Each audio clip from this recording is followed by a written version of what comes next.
Harris ಕುಟುಂಬದ ಮೇಲಿನ ಇಡಿ ದಾಳಿ ರಾಜ್ಯ ರಾಜಕಾರಣದಲ್ಲಿ ಸಂಚಲನ ಮೂಡಿಸಿದೆ.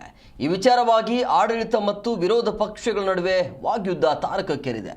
ವಿರೋಧ ಪಕ್ಷದ ನಾಯಕರು ಕಾಂಗ್ರೆಸ್ ವಿರುದ್ಧ ವಾಗ್ದಾಳಿ ನಡೆಸಿದ್ದಾರೆ. ಹಾಗಿದ್ರೆ ಬನ್ನಿ ಯಾರೇನು ಹೇಳಿದ್ದಾರೆ ಕೇಳೋಣ.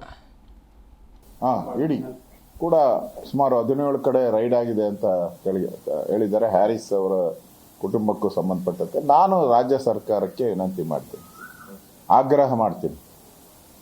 ರಾಜ್ಯ ಸರ್ಕಾರಕ್ಕೆ ನನ್ನ ಆಗ್ರಹ, ಇಷ್ಟು ವರ್ಷ 3 ವರ್ಷ ಆದ್ರೂ ಇನ್ನೂ ಚಾರ್ಜ್ ಶೀಟ್ ಯಾಕೆ ಹಾಕಿಲ್ಲ? ತನಿಖೆ ಮುಗಿದು 1.5 ವರ್ಷ ಆಗಿದೆ. ನನಗಿರೋವಂಥ ಮಾಹಿತಿ, ನಾನು ಗೃಹ ಸಚಿವನಾಗಿ ಕೆಲಸ ಮಾಡಿದ್ದೆ. ತನಿಖೆ ಮುಗಿದು 1.5 ವರ್ಷ ಆಗಿದೆ. ಯಾರ ಒತ್ತಡದ ಮೇಲೆ ಚಾರ್ಜ್ ಶೀಟನ್ನು ಹಾಕಿಲ್ಲ? ನೋಡಿ, ಈಗ ಇಡಿ ದಾಳಿ ಆಗ್ತಕ್ಕಂಥದ್ದಕ್ಕೆ ಅಥವಾ ಇಡಿ ಯಾವುದೇ ಒಂದು ಕೇಸ್ನಲ್ಲಿ ಇಂಟರ್ಫಿಯರೆನ್ಸ್ ಆಗ್ತಕ್ಕಂಥದ್ದಕ್ಕೆ ಕೆಲವೊಂದಷ್ಟು ಮಾನದಂಡಗಳಿರ್ತವೆ.